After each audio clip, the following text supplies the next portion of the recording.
வேலவன் ஸ்டோர்ல என்ன வேணும்னு நினைக்கிறியோ எல்லாமே நீ வாங்கலாம். நம்ம பண்ற படங்களுக்கு எல்லாமே மேக்ஸிமம் இங்க தான் ஷாப்பிங் பண்ணியிருக்கேன் நான். Velavan Stores, Usman Road, T Nagar, Chennai மற்றும் தூத்துக்குடி. பொதுமக்களின் விருப்பத்திற்கு ஏற்ப திராவிட முன்னேற்றக் கழக சட்டமன்ற உறுப்பினர்களாக தொடர்கின்றோம். திமு ராஜேந்திரன் எம்எல்ஏ, இரா செந்தில் செல்வன் எம்எல்ஏ அறிக்கை. நடைபெற்று முடிந்த சட்டமன்ற தேர்தலில் திராவிட முன்னேற்றக் கழகத்தின் தலைமையிலான மதச்சார்பற்ற முற்போக்கு கூட்டணியின் மறுமலர்ச்சி திமுக வேட்பாளர்களாக மதிப்பிற்குரிய தலைவர் வைகோ அவர்களால் நாங்கள் நிறுத்தப்பட்டோம். உதயசூரியன் சின்னத்தில் போட்டியிட்ட எங்கள் இருவரையும் வெற்றி பெற வைத்த கடையநல்லூர் சீர்காழி தொகுதி வாக்காளர் பெருமக்களுக்கும் எங்கள் வெற்றிக்கு அயராது பாடுபட்ட அனைவருக்கும் எங்களது பணிவான நன்றியினை தெரிவித்துக் கொள்கிறோம். எனது தம்பிகளை வெற்றி பெற வைத்தால் 5 ஆண்டு காலத்திற்கு சிறப்பான சட்டமன்ற உறுப்பினர்களாக அவர்கள் செயல்படுவார்கள் என்று தேர்தல் பரப்புரையின் போது தலைவர் வைகோ அவர்கள் சொன்னார்கள். தேர்தல் வெற்றிக்கு பிறகு 23/5/2026 கடையநல்லூரில் நடைபெற்ற நன்றியறிவிப்பு கூட்டத்திலும் அதை குறிப்பிட்டார்கள். மே 4 முதல் ஜூன் 15 வரை சட்டமன்றத்தில் திமுக கொறடா உத்தரவுப்படி நடந்து கொள்ளுங்கள் என்றும் நடந்து கொள்வார்கள் என்றும் ஊடகங்களில் சொன்ன பொதுச் செயலாளர் வைகோவின் நிலைப்பாடு ஜூன் 16 அன்று தமிழ்நாடு அமைச்சர் ஒருவரின் சந்திப்புக்கு பிறகு மாறத் தொடங்கியது. சட்டமன்ற உறுப்பினர் பொறுப்பில் இருந்து எங்களை பொதுச் செயலாளர் வைகோ அவர்கள் ராஜினாமா செய்ய சொன்னார். எங்கள் ராஜினாமாவை அவர்கள் நிர்பந்தித்தார்கள். இதை தெரிந்து கொண்ட தொகுதி மக்களும் பொதுநல அமைப்பினரும் நீங்கள் ராஜினாமா செய்யக்கூடாது, சட்டமன்ற உறுப்பினராகவே தொடர வேண்டும் என்று அறிவுறுத்தினார்கள். வாக்களித்த எங்களுக்கு மரியாதை தரும் வகையில் நீங்கள் செயல்பட வேண்டும் என்று கேட்டுக்கொண்டார்கள். இந்த கருத்துக்களை பொதுச் செயலாளர் வைகோ அவர்களிடம் நேரில் சொன்னோம். அவர் அதனை ஏற்கவில்லை. இருப்பினும் 6 மாத காலத்திற்கு அமைதியாக இருப்பது என்று முடிவெடுத்து 38 நாட்களாக அமைதி காத்து வந்தோம். இந்த சூழ்நிலையில் மதிமுக முதன்மை செயலாளர் துரை வைகோ அவர்கள் இருவரும் 1 மாதத்திற்கு முன்பே விலை போய் விட்டார்கள் என்று பேட்டி அளித்து தொண்டர்கள் மத்தியில் எங்கள் மீது அவதூறு சேற்றை வீசத் தொடங்கியது எங்களை வேதனைக்கு உள்ளாக்கியது. சுமார் 40 ஆண்டு காலமாக தலைவர் வைகோ பின்னால் எதை பற்றியும் கவலைப்படாமல் எந்த எதிர்பார்ப்பும் இல்லாமல் பயணித்த எங்களுக்கு இறுதியாக கிடைத்தது இது போன்ற இழிவான பழிச்சொல்லே. இதை தாங்கிக் கொள்ள முடியாமல் துடிக்கிறோம்.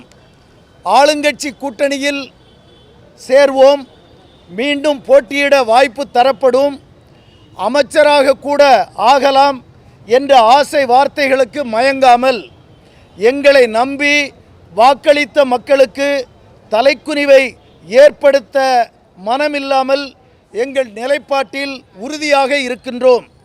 சின்னஞ்சிறு வயது முதல் நாங்கள் நேசித்த திராவிட இயக்கத்தின் கம்பீரமான அடையாளமான திராவிட முன்னேற்றக் கழகத்தின் சட்டமன்ற உறுப்பினர்களாகவே தொடர்ந்து பணியாற்றிட உறுதியேற்று இந்திய நாடு வியந்து பார்த்த திராவிட மாடல் ஆட்சியை கொடுத்த போற்றுதலுக்குரிய முன்னாள் முதலமைச்சர் திமுக தலைவர் மரியாதைக்குரிய மு.க. ஸ்டாலின் அவர்களை இன்று நேரில் சந்தித்து வாழ்த்து பெற்றோம்.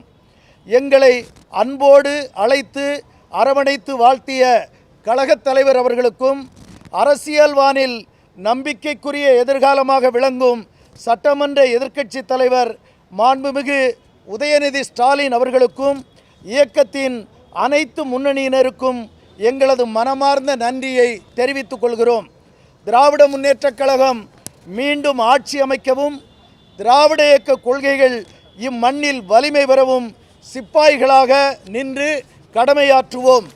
வாக்களித்த மக்களின் விருப்பத்தை நிறைவேற்றிய மன நிறைவுடன் நாங்கள் எங்கள் பணியை தொடர்வோம். எங்களை பொது வாழ்க்கையில் ஈடுபடுத்திய தலைவர் வைகோ அவர்களுக்கும் கண்ணியமும் அன்பும் நிறைந்த உண்மையான மதிமுக நிர்வாகிகள் நண்பர்களுக்கும் எமது நன்றியை தெரிவித்துக் கொள்கின்றோம்.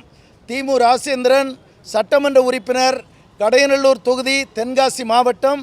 இரா செந்தில் செல்வன், சட்டமன்ற உறுப்பினர், சீர்காழி தொகுதி, மயிலாடுதுறை மாவட்டம். அறிக்கையை கொடுத்துருங்க எல்லாரும்.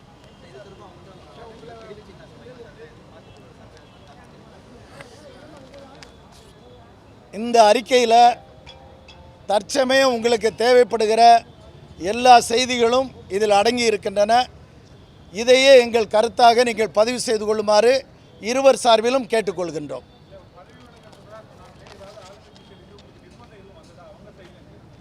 ஏற்கனவே நீங்கள் இந்த கடந்த 38 நாளாக இது குறித்து ஏராளமான தகவல்களை நீங்கள் விசாரிச்சிருக்கிறீங்க, பார்த்துருக்கீங்க. அது அப்படியே அது உள்ளது தான். இப்போ தற்சமயம் இது போதுமானது. இதில் எல்லா விவரமும் இருக்குது. திராவிட முன்னேற்றம் இது என்ன கேட்டீங்க? இப்போ நீங்களே சொல்லுங்கள். நாங்கள் இப்போ என்ன பேசுகிறோம், அந்த கையில் என்ன இருக்குது அதை பார்த்துக்கிடுங்க. இந்த அறிக்கையை பார்த்தீங்களா? திராவிட முன்னே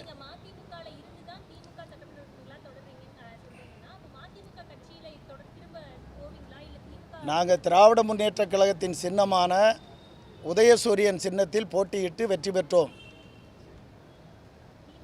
பொதுமக்கள் விருப்ப நாங்கள் தொடர்ந்து சட்டமன்ற உறுப்பினராக இருக்க வேண்டும் என்பது. அந்த அடிப்படையில் திராவிட முன்னேற்ற கழக சட்டமன்ற உறுப்பினராக இயங்குகிறோம். தொடர்ந்து பணியாற்றுவோம். ஆமாம்,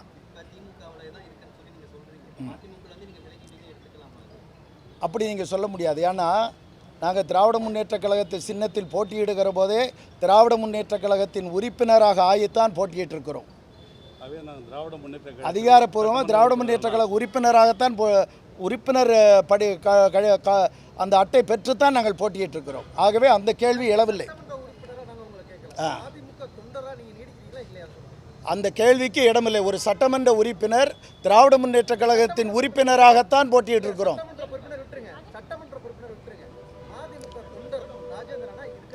திராவிட முன்னேற்ற கழகத்தில் இணைந்து பணியாற்றுகிறோம் என்று இதில் சொல்லியிருக்கிறோம். அது போதுமானது. அது போதுமானது. இதை நீங்கள் போட்டு அந்த அறிக்கையை வாசித்தா அதில் எல்லாமே இருக்குது.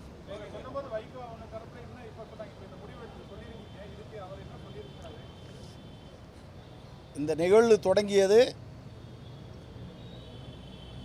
ஜூன் 26 உயர்நிலைக்குழு மறுமலர்ச்சி திமுகவில் நடந்த அன்றைக்கு. மறுநாள் பொதுக்குழு. இந்த 2 நாளும் என்ன நடந்துச்சு, எங்களுடைய கருத்து என்னங்கிறது கடந்த ஒரு மாதமாக விவாதிக்கப்பட்டிருக்கிறது. 38 நாட்களாக 2 பேரும் எந்த தகவலும் எங்கேயும் எதுவும் பேசலை. உங்களில் பல பேருக்கு எங்களை ஆளை கூட தெரியாது. எதனாலனா எல்லாம் பேசி முடிக்கட்டும். இல்லை, நாங்கள் 6 மாத காலம் அமைதியாக இருக்கணும்னு முடிவெடுத்தோம். 6 மாத காலம் அமைதியாக இருப்போம், சிரமப்பட வேண்டாம், கஷ்டத்தை கொடுக்க வேண்டாம்னு நினச்சோம். ஆனால் எங்களை காயப்படுத்துகிற வகையில் சொல்லப்பட்டதுங்கிறத இதில் நாங்கள் சொல்லியிருக்கோம். தற்சமயம் நீங்கள் அதை போட்டுக்கிடுங்க. என்ன சொல்லியிருக்கோமோ அதை போட்டுக்கிடுங்க. இன்னைக்கு இல்லை, நேற்று நடந்து முடிஞ்சிருச்சு. நடக்குதுங்கன்னு சொல்லாதுங்க. ஆமாம்,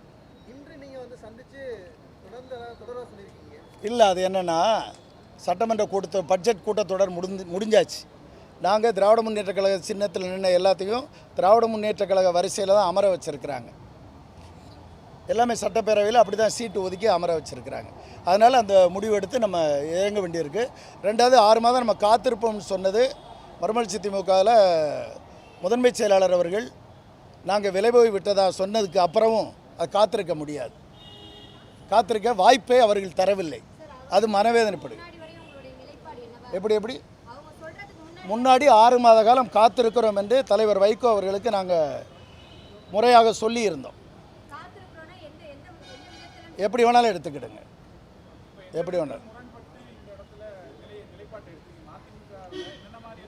இப்போ மீண்டும் உங்களுக்கு சொல்லுதேன், சுருக்கமாக பேசினா செய்தி நல்லா இருக்கும்.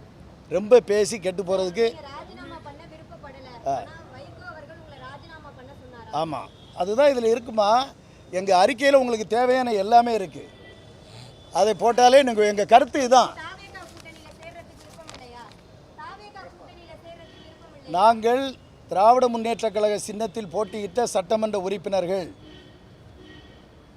திராவிட முன்னேற்றக் கழக சட்டமன்ற உறுப்பினர்களாக பணியாற்றுவதுதான் சட்டப்படி சரியாக இருக்கும். தாவேகா கூட்டணியில் திமுகவிலிருந்து தேர்ந்தெடுக்கப்பட்ட சட்டமன்ற உறுப்பினர்கள் இயங்க முடியாது. நீங்கள் திரும்பவும் அதை நீங்கள் புரிஞ்சுக்கலையா? இதில் இருக்குது, உங்களுக்கு எல்லா விளக்கமும் இருக்குது. இது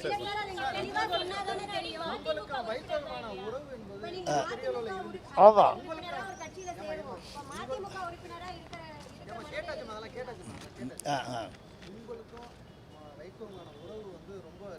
ஆமாம் ஆமாம். தலைவர் வைகோ அவர்களோடு நான் தனிப்பட்ட முறையில் கொண்ட உறவு நீண்ட காலமானது. பொதுமக்கள் விருப்பத்திற்கும் நாட்டு மக்கள் ஏற்றுக்கொள்ளவே முடியாத ராஜினாமா என்கிற இதை சொல்லுகிற போது என்னுடைய கருத்தை ஆழமாக பதிவு செய்தேன் என்பது பொதுக்குழு என்று நான் ஒரு செய்தியாக வெளியிட்டிருந்தேன். கட்சி பதவி என்றால் தலைவர் விரும்புகிற எந்த கட்சியாக இருந்தாலும் தலைவர்களுடைய விருப்பம்தான். சட்டமன்ற உறுப்பினர் பொறுப்பு என்பது நிறுத்தியது தலைவர் வைகோ. அதனால்தான் தான் நாங்கள் இவ்வளோ நாள் பொறுமையாக இருக்கிறோம். ஆனால் வெற்றி பெற வைத்தது பொதுமக்கள். எதிர்க்கட்சி என்னை எதிர்த்து நின்றவர் 50,000 ஓட்டில் ஜெயிப்போம்னு சொல்லுதார். நான் 6,000 ஓட்டில் ஜெயிச்சிருக்கேன். வெற்றி பெற வைத்தது யார்? பொதுமக்கள். அவர்களுடைய விருப்பத்திற்கு எண்ணத்திற்கு புறம்பாக திரும்பவும் 4 மாதத்தில் ஜீப்பில் ஏறிட்டு மீண்டும் எனக்கு வாக்களிங்கன்னு சொன்னால் அது ஒரு முரண்பாடு. தலைவர் வைகோ அவர்கள் எங்கள் தம்பிகள் 5 ஆண்டு காலத்திற்கு சிறப்பாக பணியாற்றுவார்கள் என்று தலைவர் வைகோ அவர்களே பிரச்சாரம் செய்திருக்கிறார்கள். நன்றி அறிவிப்பு கூட்டத்தில் பேசியிருக்கிறார்கள். 4 மாதத்தில் ரிசைன் பண்ணிவிட்டு மக்கள்கிட்ட போனால் அந்த மக்கள்கிட்ட நம்ம எதிர்கொள்ள முடியாது. இதை தலைவர் வைகோவுடன் நேருக்கு நேர் நாங்கள் பணிவோடும் அன்போடும் கண்ணீரோடும் சொல்லியிருக்கிறோம். அதில் தான் தலைவருக்கும் எங்களுக்கு ஒரு கசப்பு ஏற்பட்டிருக்கிறது. இன்னொரு செய்தியை நான் சொல்லியிருந்தேன். 6 மாத காலம், ஓராண்டு 2 ஆண்டுகள் கழித்து தலைவர் வைகோ அவர்களே எங்களுடைய முடிவு சரி என்று நினைக்கக்கூடிய நாள் உருவாகும். அன்றைக்கு அவருக்கும் எங்களுக்குமான அந்த பிரிவு துயர் நிரந்தரமாக விலகும்.